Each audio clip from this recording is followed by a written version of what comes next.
Happy Navratri to everyone and their families. It is Thursday, October 3rd, first day of Navratri today.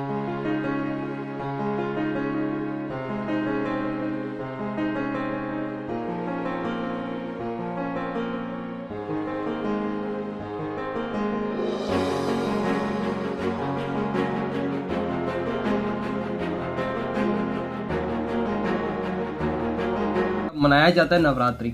ये वजह वाकई सही बात है, ये मनाना भी चाहिए।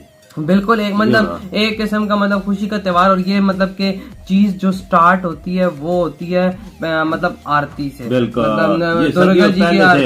हाँ बिल्कुल बिल्कुल, फिर आरती से स्टार्ट होती है दुर्गा जी की। लेकिन मुझे लगता है कि ये इंडिया का एक सॉफ्ट इमेज और जो एक आप कह लो कि पूरी दुनिया के साथ उसने फेमिलियर करवाया है, कनेक्ट किया है अपने कंट्री के साथ, अपने कल्चर के साथ, तो ये मुझे लगता है कि इंडिया को बहुत बड़ा क्रेडिट जाता है, क्योंकि उनकी वजह से ना हमारे जैसे लोगों के जो मुल्क है ना उनके लोगों को आसानी हो गई भी है। यार बड़े स्वीट फेस्टिवल्स होते हैं इंडिया में, जैसे कि हम हमेशा देखते आते हैं, और इन फ्यूचर और भी फेस्टिवल्स होंगे तो हम जरूर उनको भी देखते आएंगे।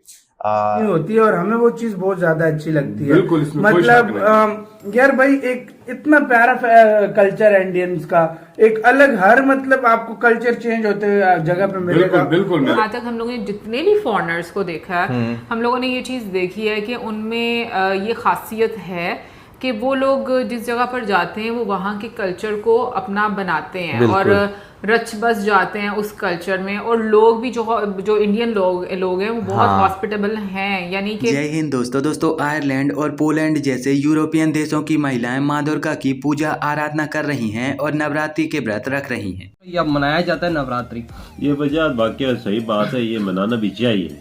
बिल्कुल एक मतलब एक किस्म का मतलब खुशी का त्योहार। और ये मतलब के चीज जो स्टार्ट होती है वो होती है मतलब आरती से। बिल्कुल मतलब दुर्गा जी की आरती। हाँ बिल्कुल बिल्कुल, फिर आरती से स्टार्ट होती है दुर्गा जी की, और उसके बाद फिर ये मतलब कि गरबा भी करते हैं। हमने वो वीडियो देखा जो गुजरात, अच्छा ये गुजरात के अंदर सबसे बड़ा मतलब फेस्टिवल मनाया जाता है। इंडिया में सबसे बड़ा फेस्टिवल जो है गुजरात में मतलब ये वाला, और जिसमें मतलब मुल्क से मतलब लाखों दुनिया से बिल्कुल आते। और होता है और जगह पे भी होता है, शहर गाँव में भी होता है, पर छोटे छोटे होते हैं, लेकिन ये तो बहुत बड़ा गुजरात में वो देखा है आपने, पूरा ग्राउंड भरा हुआ था, लाखों की दुनिया, बिल्कुल लाखों लोग वहाँ पर मतलब बच्चे सारे डांस भी करते हैं, बड़े छोटे सारे मतलब वहाँ पर। दरअसल हाल ही में इंटरनेट पर एक ऐसी वीडियो सबके सामने निकल कर आ रही है जिसमें आयरलैंड की एक महिला माँ दुर्गा की पूजा आराधना करते हुए नजर आ रही है। वह महिला अपने घर पर माँ दुर्गा को भोग लगाने के लिए स्पेशल व्यंजन तैयार कर रही है और खुशी खुशी नवरात्रि का पर्व मना रही है। उस महिला ने बताया कि उसने माँ दुर्गा के नवरात्रि व्रत भी रखे हुए हैं और माँ दुर्गा की पूजा आराधना करने के बाद ही वह फल या फिर अन्य स्वल्पहार लेती है। माँ दुर्गा की पूजा करते हुए जब इस लड़की की वीडियो सबके सामने आई तो अलग अलग लोग इस पर अपनी अलग अलग प्रतिक्रिया दे रहे थे।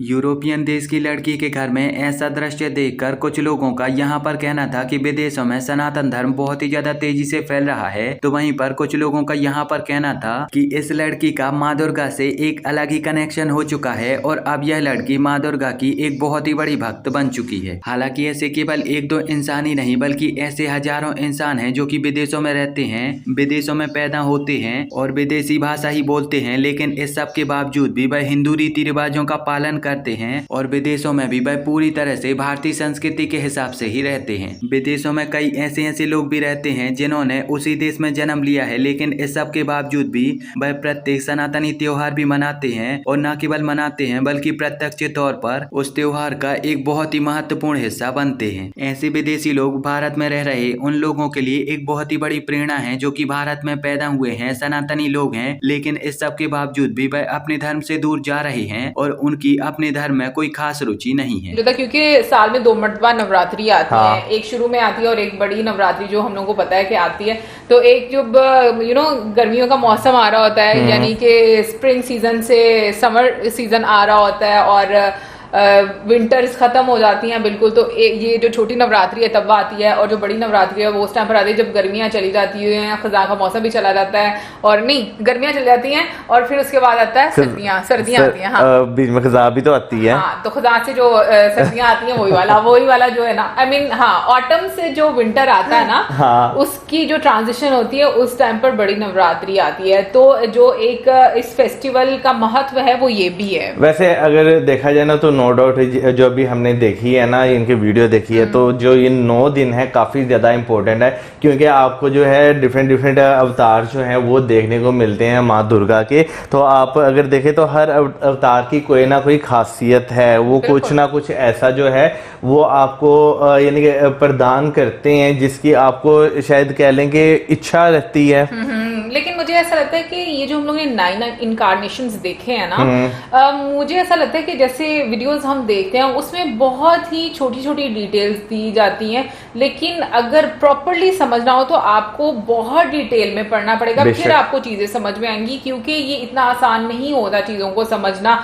जब हम लोग ऐसे डायरेक्ट वीडियो देखते हैं तो उस टाइम पर जो हम लोगों को चीजें बताई जाती हैं उसके पीछे जो एक लंबी डिटेल होती है, मुझे लगता है कि वो समझना बहुत ज्यादा इंपॉर्टेंट रहता है। इसमें कोई शक नहीं है। आप जो है जब आप किसी चीज के बारे में पढ़ते हैं ना, तो उसके बारे में आप यानी कि आपके पास एक ऐसा बंदा होना चाहिए जो आपको प्रॉपर एक डिटेल के साथ समझा सके, क्योंकि हर चीज की जो होती है ना एक बहुत लंबी डिटेल होती है जो कि आपको नहीं पता होता, आपको वो ऐसा ही बंदा बता सकता है जो नॉलेजेबल हो। अच्छा, वैसे एक और चीज जो हम लोग वीडियोस देखते हैं ना, तो मैं बोलना चाहूंगी कि सनातन धर्म में वाकई में नेचर को लेकर जिस तरीके से मतलब उसको ग्रैटिट्यूड शो करने के लिए इंसान को कहा गया है, वो मुझे चीज बड़ी अच्छी लगती है। यानी अभी जैसे हम लोगों ने इनकारनेशंस देखे हैं, इसमें मतलब हम लोगों ने देखा जो मतलब बैल मतलब गाय थी, आई थिंक, है ना, बैल। फिर उसके बाद हम लोगों ने शेर भी देखा, फिर बीच में गधा भी देखा।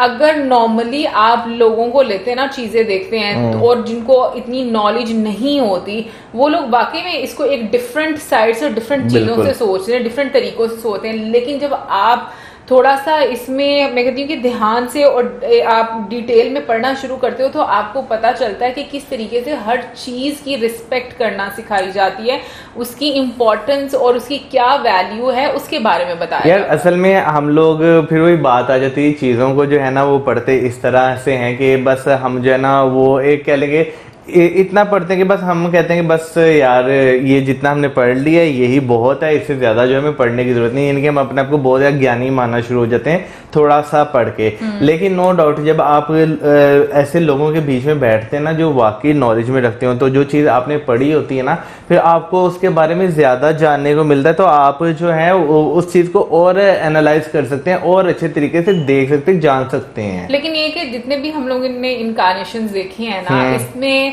ये कि हर जो देवी हैं उनके पास डिफरेंट पावर्स हैं, और जो मतलब उनकी ब्लेसिंग्स लेने के लिए आपको तपस्या करनी पड़ती है। वैसे मैं सोचती हूँ कि पहले टाइम में मतलब तपस्या बहुत ज्यादा एक मतलब मुश्किल काम